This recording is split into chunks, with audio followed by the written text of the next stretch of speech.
Good evening, dear Toastmasters. I am Toastmaster Anjali, moderator for today. As we all are getting up for the contest season, we need to know about roles and responsibilities as a role player to make it a youth success. So, I welcome you all to this education session on contest role players, roles, and responsibilities, where our very own distinguished Toastmaster Mayuri will guide us about each role. Mayuri Asadani is a French language professor since 1995. She is taking virtual classes long before pandemic brought us online. She has experience of teaching French at prestigious institutes like IIM Nagpur, IIM Indore, and IIT Indore. She is official trainer of TV5 Monte, secretary of the Indian Association of Teachers of French, a distinguished Toastmaster, former division and director at District 98, currently serving as the president of Loyal Toastmasters Club and division and PR manager. Please help me welcome distinguished Toastmaster Mayuri. Thank you so much, Toastmaster Anjali. And thank you especially for that very warm introduction. I think I should start adding more feathers to my cap so that there is new stuff to introduce the next time I come as a trainer, because all of this is pretty old now. But thank you so much. And it is always a pleasure because this is my home ground. This is my division, Division N. So it's always very nice to see faces that are familiar and to see the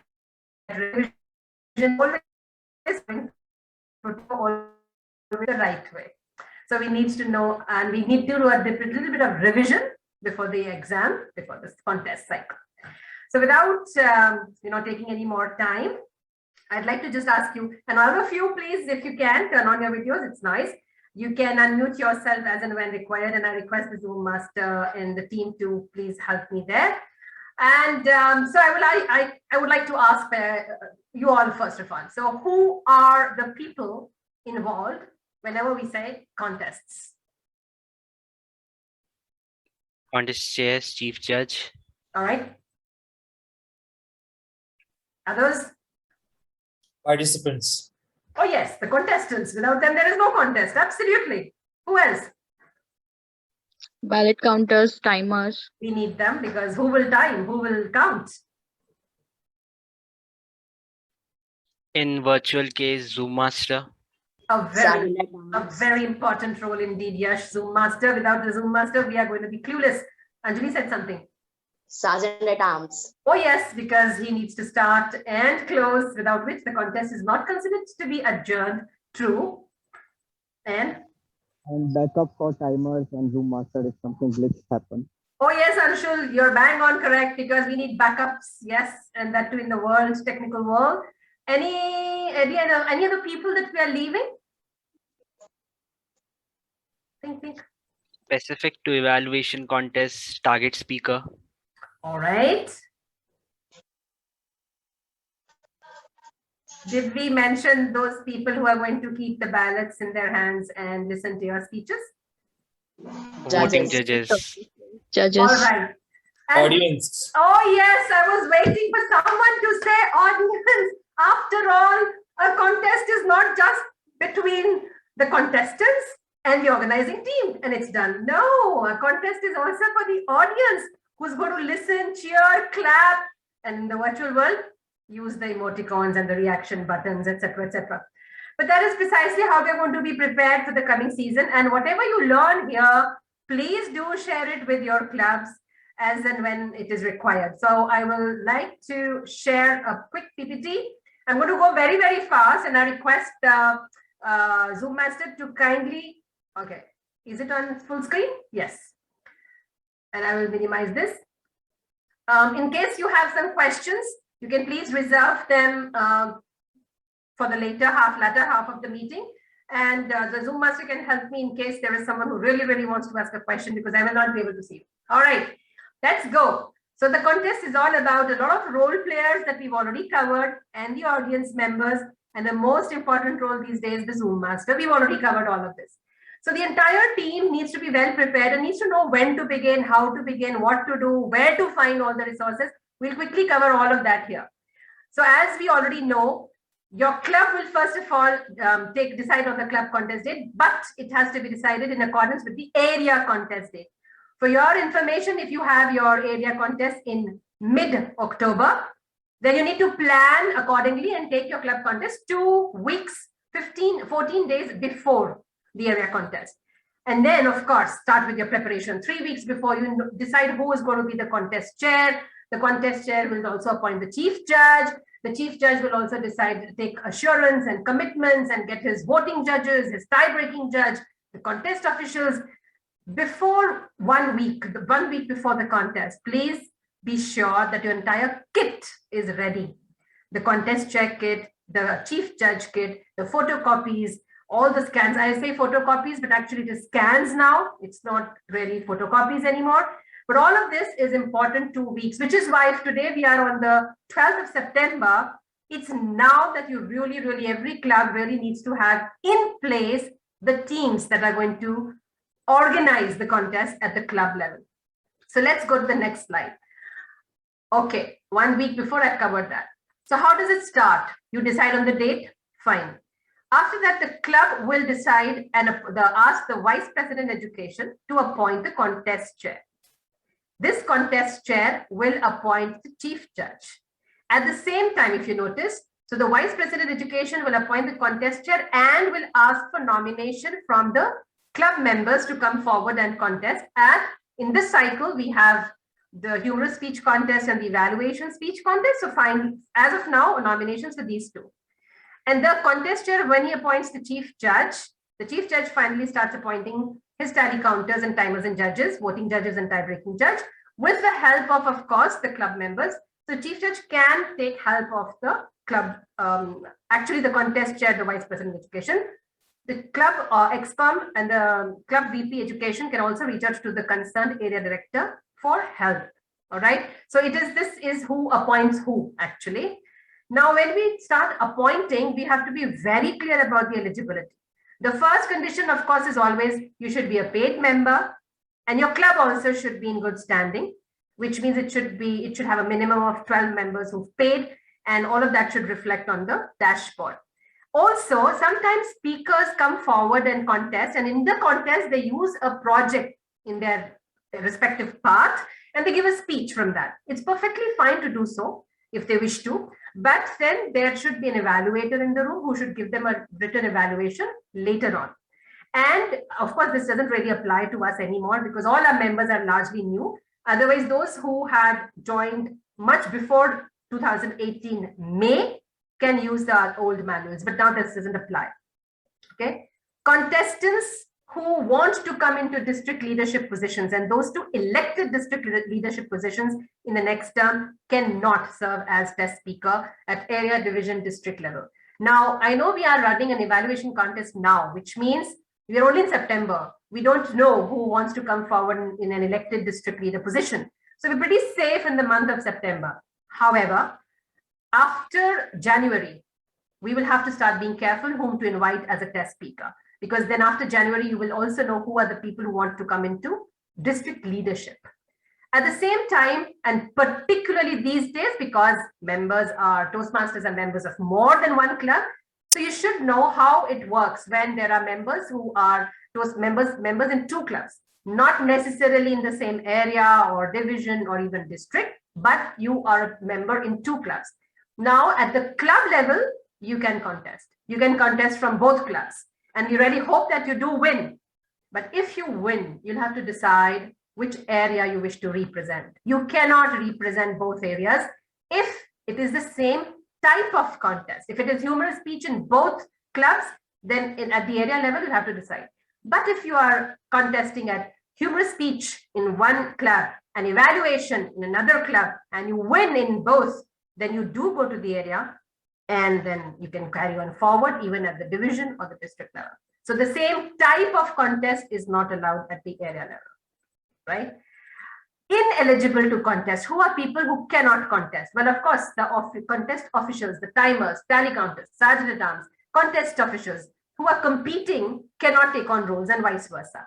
Even voting judges, tie-breaking judge, chief judge, they cannot, of course, be competing because they're serving in their capacity as a judge, but they cannot, if they decide to compete, then they cannot be a judge at any level and in any district. So whenever you're choosing a judge, the first question you should, of course, ask, are you a paid member? Is your club in good standing? The third question that you should ask is, are you contesting or are you competing? Or are you intending to compete? Then just drop that person. Do not take him as your judge, neither voting judge nor tie-breaking judge. Because you need to be very clear, this is not a good practice at all. It might be a different area, it might be a different division, it might be a different district. It's not allowed. Also in contests, we have 2 or 3 contests running back to back, particularly at the division level, even area level, and you call them conferences. Now in these conferences, you have a PR chair, awards chair, keynote speaker. None of these people can contest. So they are called presenters of education session. They cannot contest. So any conference that you have, and you have these chairs or committee chairs, they cannot contest. So these people are ineligible to contest. Now, even a judge needs to be eligible. Of course, the first one was typically to be a paid member, and then also the club to be in good standing. And then from area level, the educational qualification of a judge is also important, which means a judge should have completed at least 6 speeches from the previous traditional education program, or currently more relevant today, under pathways, the judge must have completed level 1 and level 2 in any one path.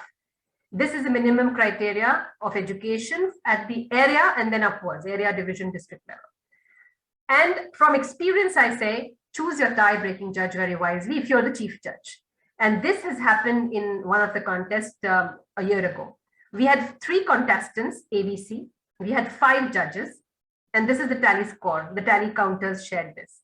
And it was a tie, a total tie between all 3 contestants. And what we had to do was open the tie-breaking judges ballot. And then, of course, the winning positions were accorded, number 1, 2, 3. So please choose your tie-breaking judge pretty seriously and sincerely, because the tie-breaking judge has to rank all contestants from 1, 2, 3, 4, 5, 6, 7, 8, 9, however many. The tie-breaking judge has to rank all of them. So the next step after you've appointed your contest chairs and chief judge is the planning, and then we'll come to the preparation. So there are 2 people who really are working very, very quickly, vigilantly, attentively. One is a contest chair, the other is a chief judge. So the contest chair will start reaching out to the contestants. He'll most likely make a WhatsApp group, which works very well for easy communication. Check their eligibility, paid member and all of that. Now, to check all this eligibility, maybe the contest chair himself or herself is not able to do so. This person can reach out to the club officer, any 7 of them, or the concerned area director, who can let you know whether this member is a paid member or not. So please check the eligibility, especially because today we are in the month of September. If your contests are going to extend to October, it's allowed to contest.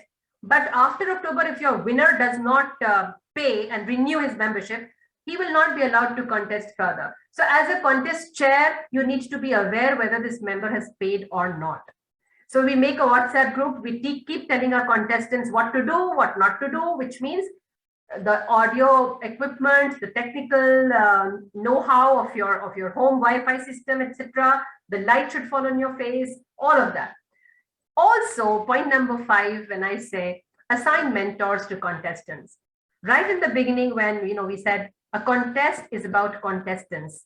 So let us give our contestants the best opportunity that they can, so that they deliver a speech which is well reviewed, rehearsed, and suggestions given, incorporated. And so that is why assign mentors, if you can, as a club officer, do that to your contestants.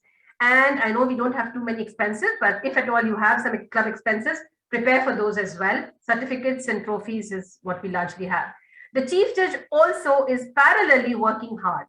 First of all, please read the speech contest rule book, and the latest one, which you will find also on the international website as well as on our own District 98 website. So that's the rule book. The chief judge starts making his pool of judges, which is the tie-breaking judge 1.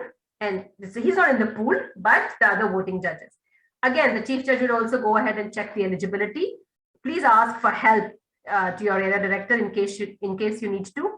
At area level, please also reconfirm from your voting judge his educational qualification. And we recommend 5 + 1 judges at the club level. And it is mandatory to have 7 plus 1 and above at the division level, district level. Now, when this pool is made of 5 plus 1, it's really, really very, very minimal, I will say.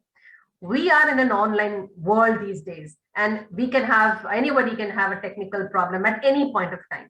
So imagine a judge is in the middle of he's judging a contest, and then he has a bad connection and he drops out. So you are left with only 4 judges, because it is unfair to continue to judge at a contest where you have missed the speech or part of a speech of one contestant. Then that means that judge should not be judging any further, which means as a chief judge, you're 1 short of your judges. And so that you'll be left with 4 plus 1. And that's really not very fair for the contestants. So please reach out to, I'll say, 15 would-be judges, and I'm sure 7, 8, 9 of them would agree. Always try to have odd number of judges in your judging pool, because you might just end up having a protest. And if there is a protest, it needs to be decided by a majority. So we don't want to tie over there. So have an odd number of judges and not even number. Okay. All right. And also please ensure that your judges don't back out at the last minute. And then we have the preparation, which means please go ahead and you have all this contest related documents and scripts on our District 98 website. So there is a contest chair script for the humorous speech contest and the evaluation speech contest. There is a script that the sergeant at arms will use. There is a PDF that the contestant's profile carries. There's a PDF for the eligibility. There is a PDF which is a blank sheet for evaluation notes, etc. Also, like Yash mentioned, in case of evaluation, contacting a test speaker for the speech evaluation. So there is this question, who contacts or who gets the test speaker? So ideally it is the contest chair, because you see the 2 main people who play a pivotal role have teams. So all the judging aspects are going to be taken care of by the chief judge, voting judge, tie-breaking judge, tallying it, timing it, all of that. But the other part, the contestants, the Zoom master, and the sergeant at arms, that is just the other part, not judging, not related to judging. So all of that is the responsibility of the contest chair. So arranging for a test speaker also. But a contest chair can be someone relatively new to Toastmasters, someone who's very young. It's okay, it's understandable. So please reach out to your area director, to someone, to ask for recommendations for a test speaker. And then, of course, in case of table topics, you need to have your questions ready, certificates and trophies as well. The chief judge also has his own script. It's again lying on the website. There's a judge's briefing script. There's a timer's briefing script. There is a tally counter's briefing script. So the chief judge is going to brief all the role players. Please attend those. They are important, because you are taking up the role of, let's say, a timer. You just need to be attentive, for the briefing for hardly 10 minutes, 15 minutes, but understand your role, because your role is going to ultimately determine the outcome of the results on that day. So the timer, the tally counter, the judges, attend the briefing when your chief judge asks you. The tie-breaking judge is going to be contacted privately. All these are ballots, the PDFs that the chief judge will have ready, the timer's record sheet, the tally counter's sheet, and also all the eligibility forms which need to be ticked and sent. And then after that, he's going to again send both of them, the contest chair and the chief judge. Get those forms ready, signed, explain the do's and the don'ts to your contestants, tell them the time limits, and then we have the draw of lots, the speaking order. So the speaking order, when we want all the contestants to be in the room. So after the briefing, ask them to take out a draw and get your speaking order. And in case of a humorous speech contest, please take the speech title as well and explain to them the speaking area, the microphone, the audio, etc., etc. The chief judge also does the same thing. He will also brief the judges, the voting judges together, the tie-breaking judge separately, send them the ballot, although I know it's on website for everybody, but send it to them. And then brief the tally counters, give them that PDF, brief the timers, give them the PDF. Now, the timer, there are 2 timers. So the first timer, for sake of easy understanding, can be the one who shows the color cards. Timer 2 can be the one who will be noting down the time on the timer record sheet. Now, the third point, the fourth point that says timers to use separate devices or a separate stopwatch. The reason is that in case the timer is going to use the same device, such as the one on which he uses WhatsApp, now there is going to be messages because you're a part of the organizing team of contest. If there is any message that the chief judge wants to reach out to you, he will use WhatsApp. So your stopwatch of the cell phone is also going to be used by the same device, which is why I'm saying have a device as a timer, which is completely devoted to only timing, nothing else. It can be any other device to use timing, because we don't want any interruption in your timing there, any lapses. And the timer too will send the timer record sheet to the chief judge at the end of the contest. So Anshul mentioned about backup role players. Yes, please keep at least one backup timer who can continuously also do the timing without sharing the screen, of course, quietly at his end. In case one of your timers faces a glitch, then this one immediately comes in. Okay, so those can be your backup timers as well. We do have 2 tally counters from the club area level and even division, but at the district we need 3. So the chief judge will assign which tally counter to collect the tally sheet, the ballot sheet from which judge. We have separate ways of doing so. Normally we create WhatsApp groups.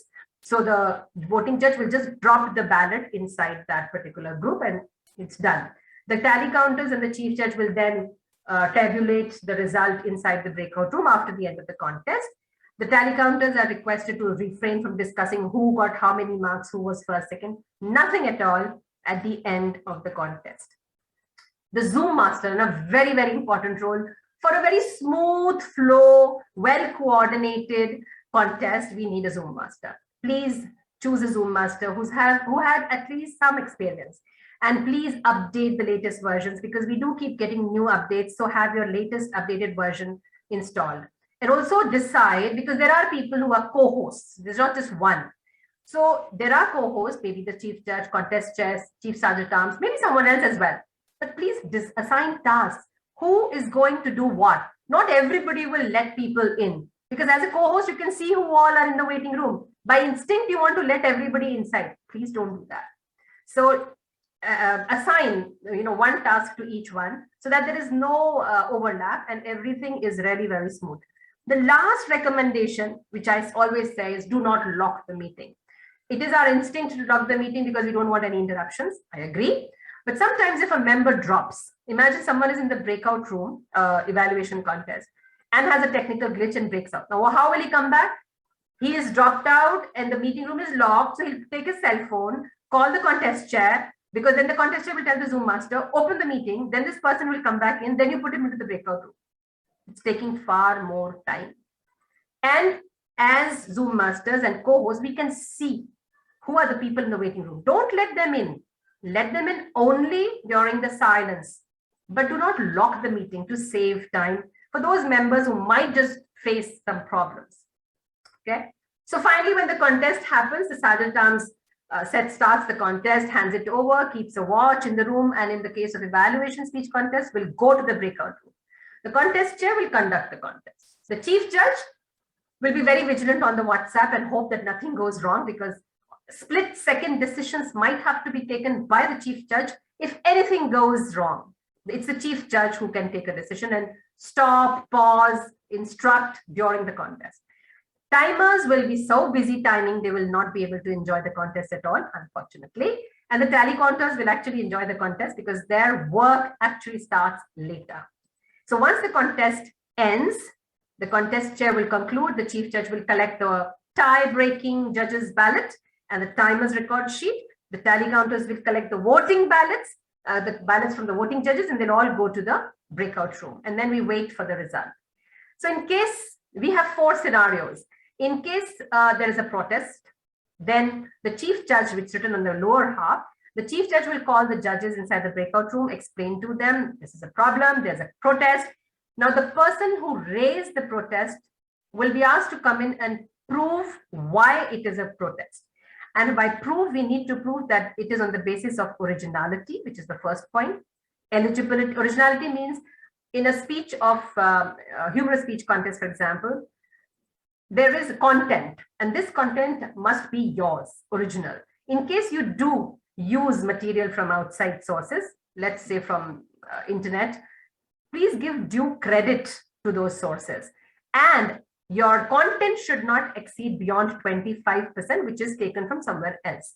And in case you do not either give credit or you do not, it's more than 25%, then this is definitely a ground for protest. You'll be disqualified.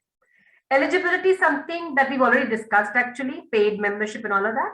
Referencing is a rule where a contestant cannot refer to the content of another contestant's speech. For example, the contestant is in the room. Contestant number 2 comes, delivers a speech and talks about something, and he refers to, let's say, I don't know, some sprouts. And then comes contestant number 4, 5, and he also refers to sprouts exactly in his speech. Now that is referencing. That calls for a protest, and it can be lodged by a voting judge or by the contestants, not by audience, not by the tie-breaking judge either. And if there is a protest and we follow all of it, and then finally we take a meeting in the breakout room and we come back after the voting judges have decided, and then this is the protest, and the protest can be raised only till the contest is adjourned, not before the result is announced. Now, mind you, there's a difference between these two. That's why I've highlighted in red. Till last year, you could raise a protest before the result is announced. Now, in a conference, we begin at 9 a.m., we end at 6 p.m. Until then, we don't announce results, which means one can raise a protest till 6 p.m. So this year, TI has very clearly written in the speech contest rulebook, it's not till the result is announced, but till the contest is adjourned, which means your contest begins with Sergeant at Arms, the whole contest, and it adjourns over there. And then we take a 10 minutes break and another contest. If you lodge a protest before, fine. After that, it's not going to be entertained at all. All right. On the basis of disqualification, we've already discussed originality. Timing is, in case you exceed the timings, you are going to be disqualified. Eligibility we discussed, referencing we discussed. Now, when the result is being announced, and in case it is announced incorrectly, by mistake, not intentionally, there are people who can interrupt and stop the timer, because the timer knows, oh, this person was disqualified, how is he here? The ballot counter, because he knows exactly the result, right? And the chief judge also, because the order could be up and down, third, first, second position. So announcement of result, please be attentive. Don't just, your contest is over, can I leave the room? No, you're not going to leave the room, stay till the results are announced. And in case the announcement is correct, all good, then we are done with the contest. So this is the format. It's not yet over. The chief judge needs to fill up this form.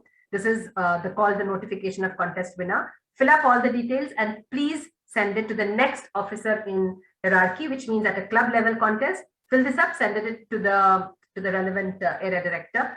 At the area level, send it to the division director. And keep a mail copy to the PQD as well. So this was the contesting. Now let me show you some questions, and I would love you to unmute if you can and try to answer, because we would love to have participation. What if the timing device malfunctions? What do we do? Open your mics and share. 30 seconds grace period from the timer's end. 30 seconds grace period from the timer's end, all right. But that 30 seconds grace period is also given if the contestant loses a connection and goes out of the main room, then comes back again. We still give him 30 seconds grace period. Keep the backup. There is a backup. We said that there should be a backup timer. So the timing device malfunctions, the chief judge can actually interrupt. And if the timing malfunctions, and can ask the other timer to come back and start showing again, although this should not happen, which is why we're saying keep a backup who's doing the same timing but behind the scenes. There is already a second timer who's always going to be on video off, audio off, who's just got a PDF and is only taking the time note, the one who's timer 2. So we already do have someone who's there, but the timing device is for a contestant. So sometimes the timing device doesn't go from green to yellow to red, it just stays. So you need to, as a contest chair, please tell your contestants during the briefing, there is a timer 2 who is not going to be showing the green yellow card, who is attentively noting down timing on a PDF. And that is the one we will take into consideration. So do not panic. Do not panic. And that is the reason why I said the timer tool should have a designated device which is used only for timing, so that there is minimal chance of it being, malfunctioning. Another question that comes with briefing: what if the contestant does not attend the briefing, or he's not available during the draw of lots? What's the ideal situation? What should we do? The contestant who doesn't attend the briefing can be briefed separately, and for the draw of lots, when all the draw of lots are done, the remainder, that is the lot that is not chosen by anyone, shall be given to the said contestant. Exactly. So if the contestant does not attend the briefing, please, as a contest chair, call him up, explain to him everything, do's and don'ts and stuff over the phone. Doesn't take that much time. It's hardly a 2-3 minutes call. Please do that. And like Yash said, in case he's not there during the speaking order, the one that remains will be his by default, right? And what if a contestant wants to take up the role of a contest chair? We've already mentioned that. What if there is only one contestant in the entire contest? Yeah, Dipalika. I actually had a follow-up question on the draw of lots. Yeah. What if there are two contestants who are absent during the draw of lots? There will be two numbers will be remaining. Yes. So ideally, if you have two contestants who say, I cannot be available at 8 p.m. So first thing is, as a contest chair, please tell them it takes just for 5 minutes. Don't stay for the whole brief. Don't stay and brief the phone late. But online, don't switch on your video. But please come on. That's your first step. That's your first step. And I'm sure they will agree to just 5 minutes. So that is when you just draw the draw of lots. And then if they wish to go, let them go. You can do the briefing later. Because ideally, during the draw of lots, all contestants should be there for the speaking order so that it's transparent. Now, Right. Even then, if this happens, then you'll have to let the last two, the contest chair will only, and everything has to be in camera. So you know to pick up the chit in front of the camera and then show it that this is a number of contestant number, whatever, the name of the contestant and the order. The contest chair will do it. There is no proxy.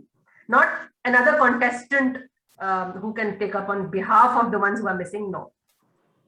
It's just by random. But this should not happen, which is why I'm saying it takes only 1 minute, 5 minutes to take a draw of lots. So insist that everybody is present for just that period. And then briefing you can do separately as well. Sure. Right? If there's only one contestant at a club level, what should we do? And the speech rule book actually tells you what to do. Conduct the contest. Ideally, we should conduct the contest. We should conduct. And why should we conduct the contest? To give them a feel of how a contest happens, because that contestant will be representing the club at the area level. He or she should not be unaware of what happens in a contest. And even if there is only one contestant, a contest should be arranged for that particular person. I know it takes a lot of effort, and we'll say, oh, but why chief judge and judges and timer and tally? But it is for that contestant. There is one person who wants to write a speech, rehearse, get it reviewed, and deliver, and that too in the limited time. As a club, this is what we want, we should be doing to our member.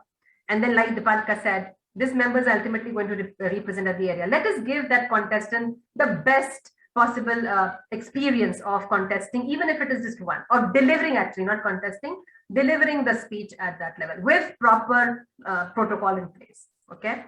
Then next one, the club has recently chartered. Well, if it's a new club, then of course, by rule book, 365 days, till 365 days, you don't have eligibility conditions.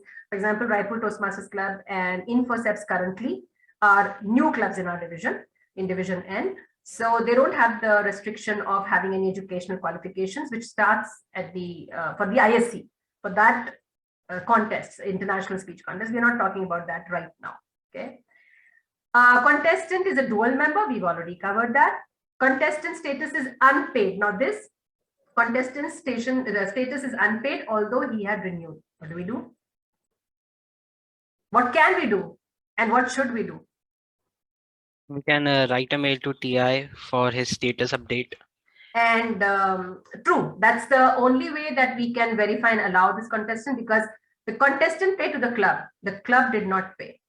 Unfortunately, really, the contestant cannot continue, which is really very unfortunate. So what can we do? We do realize that, oh, we should have done this, etc., etc. Or maybe there was actually a technical glitch. Then please write to TI, get a written confirmation that yes, this contestant can go ahead. And this also applies to a club. As a club, you've paid, but it doesn't reflect on the dashboard. So we'll tell you, no, your club is not in good standing. No member can take up roles, and the club cannot conduct. Get a mail from TI and say, yes, this club can contest. And Toastmasters International will reply to your mail.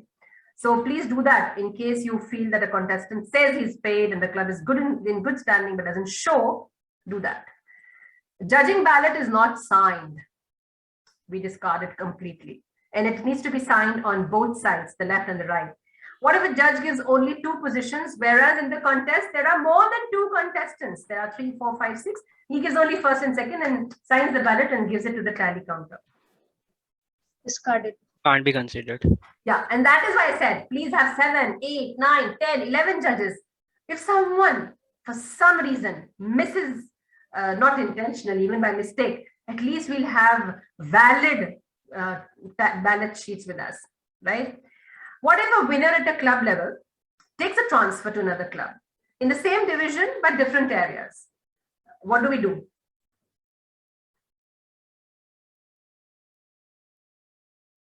Transfers is very common, and especially in the online thing. We have Toastmaster Vamsi, he might take a transfer.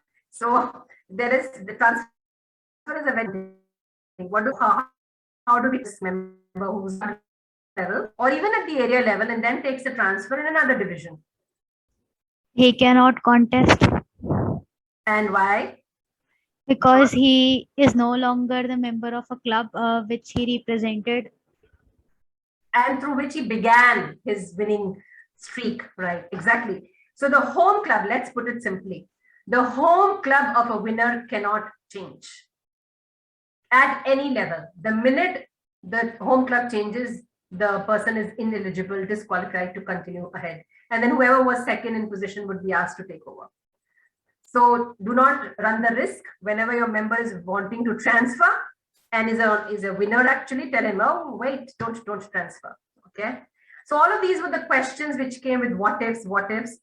We have more questions if you wish, but for the moment, I would like to wish you a fantastic contest, and let me just stop sharing. I need to see your faces because I couldn't see the faces while it was on full screen. Any questions that you have, let me know. I can ask you a question. What if the Zoom master drops off? We have a backup Zoom master, and If if the Zoom master is the host, then the host rights are transferred to the co-host automatically through the Zoom feature. And then, of course, the Zoom master will quickly try to come back in the next 30 seconds if he drops up. All right. What if in the middle of the contest, the chief judge has a technical problem and leaves?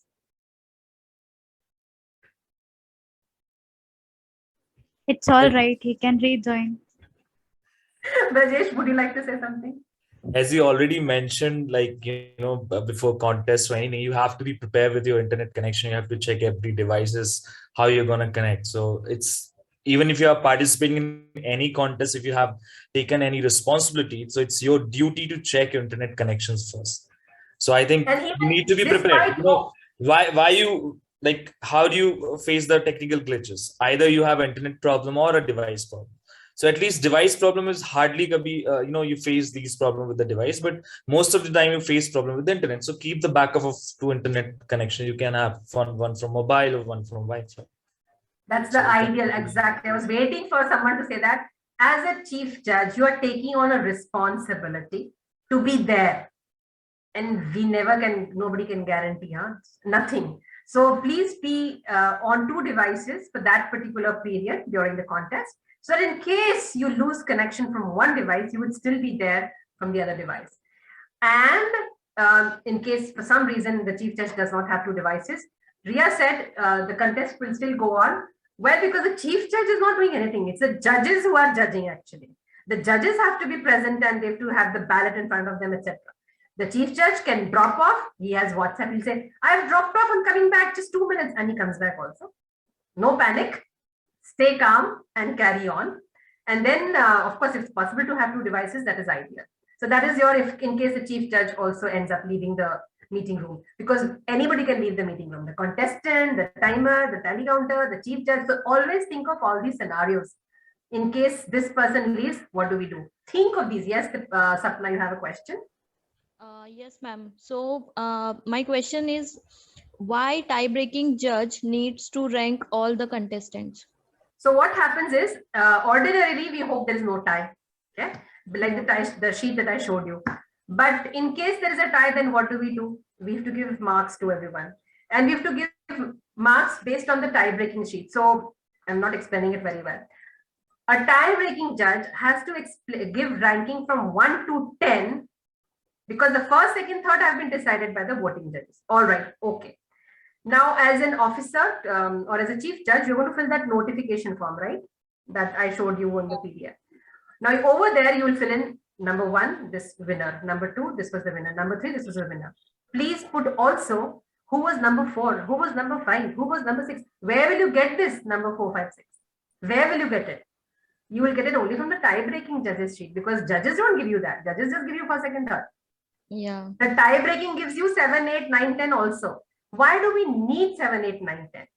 You just don't know. Your winner and the second winner and the third winner might just say, I'm not going ahead for some reason. Then who will come?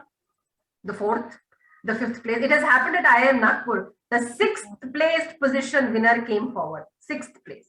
The first, second, third, first was not paid or something. First was ineligible. Second, third, fourth, 6th placed winner finally went and contested.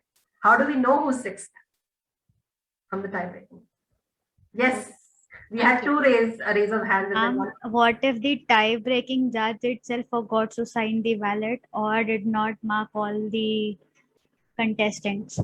So that is what exactly in the briefing you have to do. If you want, you can also have a backup tie-breaking judge if you wish to. But there is actually one tie-breaking judge. You can have a backup if you wish to.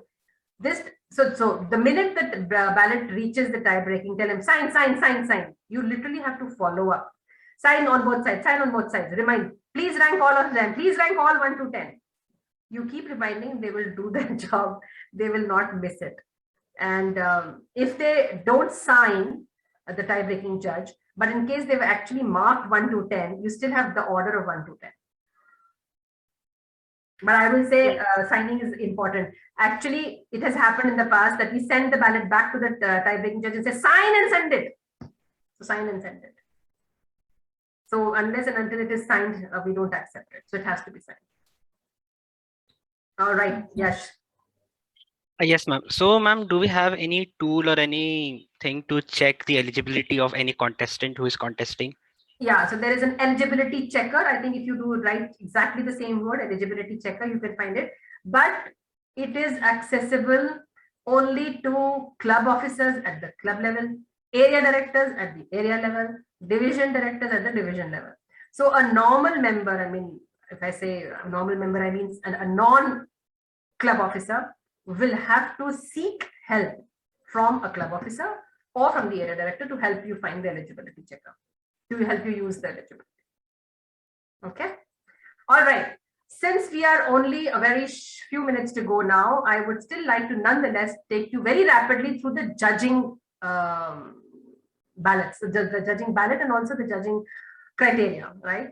Because judging is very important. You might be called, you will be called to judge at various contests in your division. So when you are going to judge, it's not the same as evaluation, right? So here we are going to very, very quickly learn what we'll be doing. I'll skip all of that. You are going to pick a winner. You are not going to evaluate. So when you are the judge, you do not evaluate the speech. You do not appraise the speech. You do not give recommendations to the speaker. You do not measure presentation against purpose. You just open the ballot and you give marks according to the ballot. That's all that a good judge does. The good judge is always fair, impartial, does not consider which club does this person come from, area, division, sets aside any religion, gender-based bias, profession, none of it. And you will not look at the timing at all. That's not your headache as a judge. It is the responsibility of the chief judge to take note on the timers. Of course, as a good judge, please know the content, the subject matter that is being spoken. Be attentive over there. Of course, read the rule book, know the rules of the contest. And why? Because if at all you want to raise a protest, then you should know how to raise a protest and when to raise a protest. And then no exceptions while judging. And of course, you need to be a very, very attentive listener, especially in these times. No multitasking, no checking phone, etc., unless it's from your chief judge. But otherwise, largely, please, for that half an hour or 30, 40 minutes of your contest, give undivided attention as a judge to the contestants and fill up the ballots correctly and sign them. After the contest is over, no discussion whatsoever with anybody at any point of time. There is something called debriefing, which a chief judge can call. So after the contest is over, the chief judge can call his pool of judges and discuss. That's because we learn. I might look at my ballots and say, I gave someone else number 1, 2, and 3, and the results are actually different. I want to learn, where did I go wrong? How can I get better? So there is something called debriefing, which a chief judge can have after the contest is over, again, over a Zoom call or in the breakout room, wherever they want to. That's for learning and understanding. But we will not discuss anything outside this particular group of people.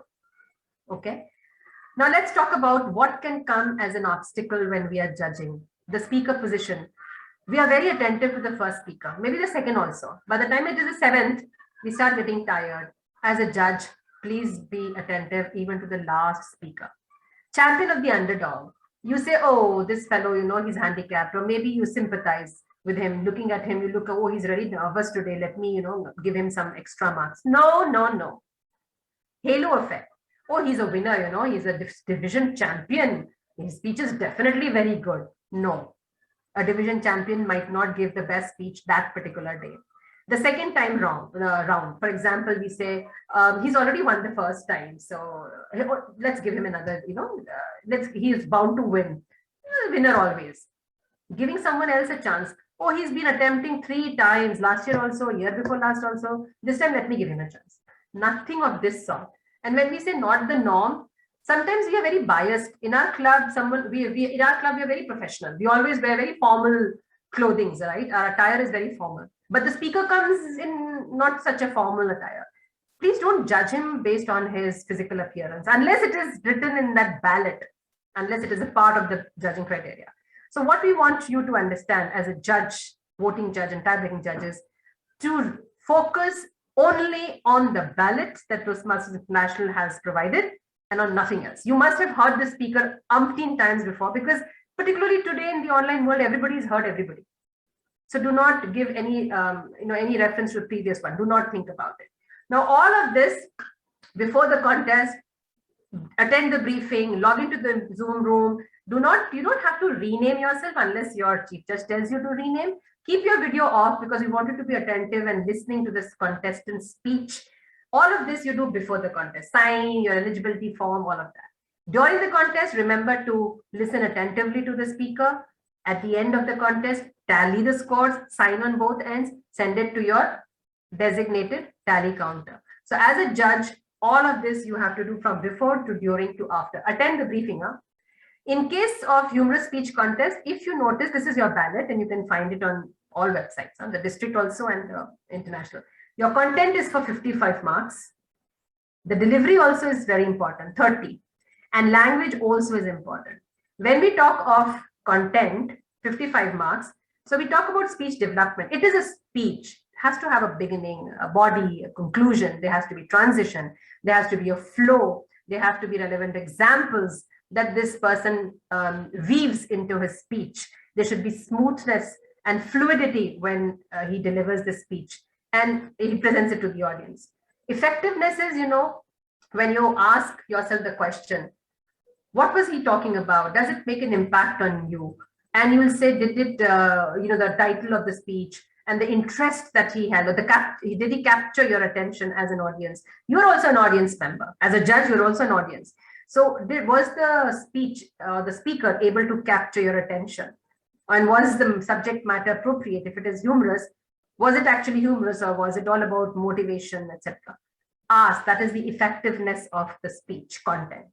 The speech value is, it should be a little meaning. It is not stand-up comedy. It is not. Humorous speech is not a series of one-liners or like a stand-up comedy. It is not. It is a speech with humor weaved into at intervals. But at the end of the speech, it should have made an impact on you. And you said that was a good speech. I will remember for a long time the content. That's your speech value. When we say audience response, well, you are the audience. If you laugh, so would the audience. If it doesn't, you are indifferent, well, so would the audience be indifferent. So I know in an online platform, you're not going to be able to hear people laughing, etc., nothing at all. But then you are also the audience, so please judge based upon your own response. That's why pay utmost attention, and do not think of anything, beyond there's a virtual background, is it distractive? Try to focus on the content of this Toastmaster. Delivery, we talk about the physical presentation, body language, hand gestures, movement. We come to voice also. How effective was the voice, the intonations, the volume, the pauses, the manner, the enthusiasm, or the assurance with which, or the confidence with which the speaker delivers. All of this would be part of delivery. When we talk of language, the language used, if it is appropriate with the public, for example, if it is humorous speech contest and you're talking about maybe marriage, so is the language appropriate when you talk? Or if it is about technology, or if it is about parenting, the language used should be appropriate. That's appropriateness. And correctness would be the articles, the prepositions, the structure, the words, the tenses, all of that would be correctness. But yes, they do carry weightage in the judging ballot.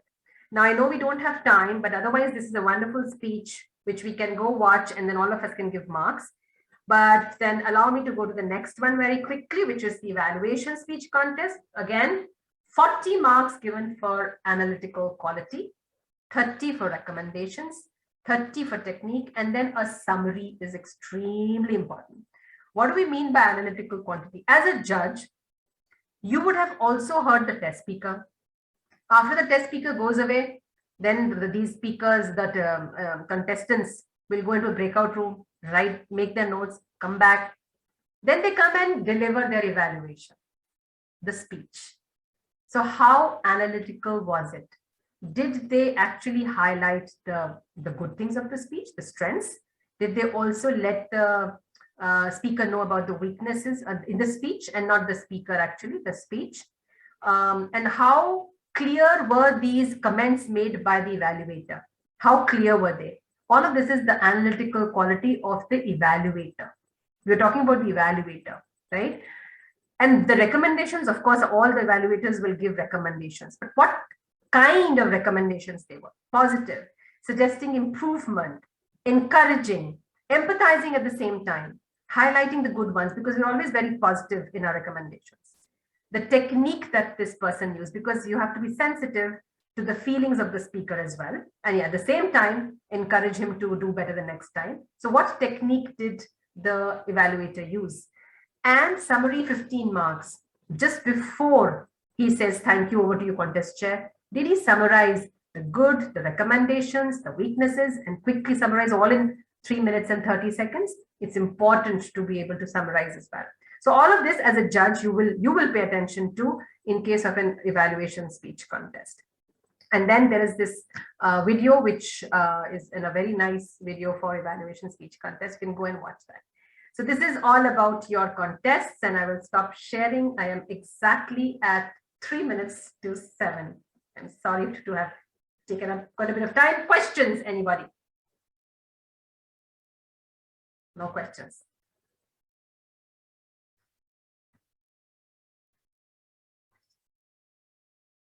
All right.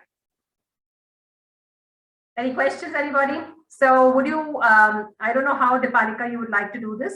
If you want, I can share the PowerPoint presentations with you, and you could probably share it with the attendees. And in case there are queries or questions that come up, of course, I'm always more than happy to answer them. And all right, Dipalika has a raise of hand. Just a question about all the new members who will be joining us for the first time as either participants or role players. How much preparation time should they devote? Because they always have this doubt in Ask their this mind. question. Preparation time. Oh gosh. Time. How can I measure time and say how much preparation time? Briefing is very important. Very, very important. And I would say when you are briefing and telling them what to do, share that PDF with them. Tell them this is the PDF. This you have to fill. Bas. That's it. Tally counter. This is what you have to fill. We will tell you how to do it. Even in the breakout run, the chief judge is going to tell you how to do it. But at least be there. So I will say the day of the contest, we need you 100%. Full attention. Preparation time, hardly half an hour. You can brief any timer in half an hour. You can brief any tally counter in half an hour. Even half an hour is too much, I'm saying. How too much? But to explain the flow, etc., I think 30 minutes is very good. You can even reduce it to 15 minutes. Preparation time. Contest chair will say it takes time because you need to make your pool of WhatsApp with the contestants and then start sending them PDFs, eligibility forms. Yes, for first time contest chairs, they will need to have some time. So I'll say the first time when you will guide them, you will take at least 30 minutes to explain to them what to do. And then you'll follow up with them. Have you done this? Have you done this? Have you done this? Because Dipalika, ultimately, everyone needs to start somewhere, right? And so we need to encourage them and follow up so that they learn this first time. Second time onward is going to be easy for them then.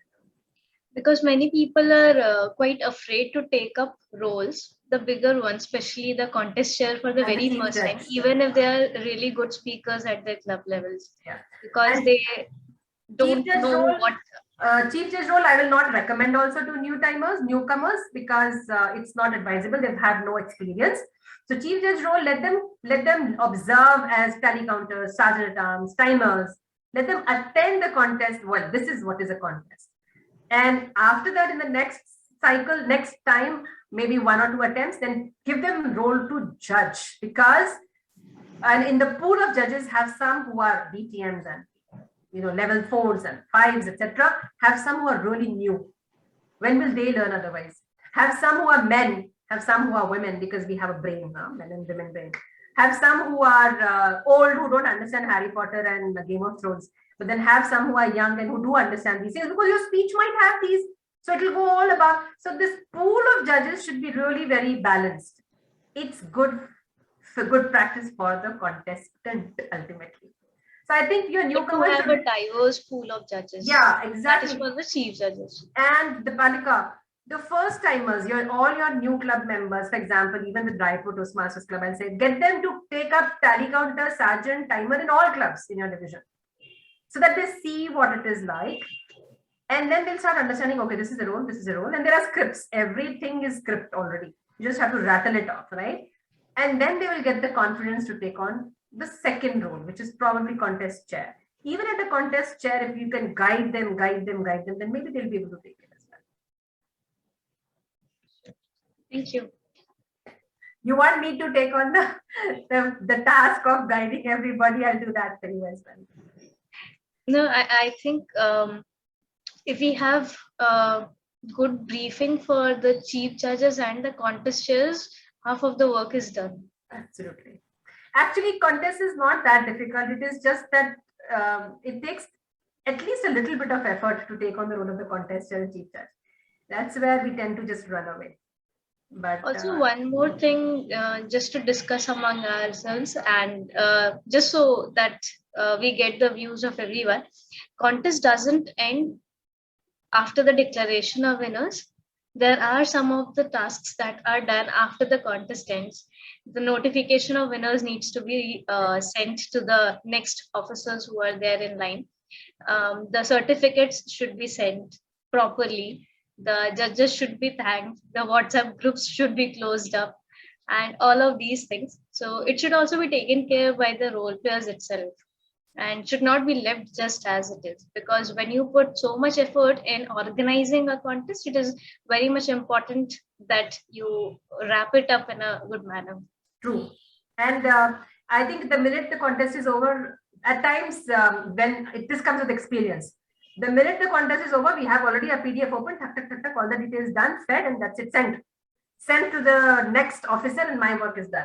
But this comes, so I think this, when you say mentoring, I think that is really important. Mentoring begins for even tally counter, timer, Saranam, Zoom master. And then it's just forward. I think it's just a question of taking 30 minutes, that's all. So yeah. All right, on that note, let me thank everybody once again and hand it back officially to Anjali. Thank you so much for your attention, and I will be there for any questions. Back to you, Anjali. Thank you so much, Toastmaster Mayuri, for that enlightening session. I hope everyone today understood their roles and responsibilities precisely.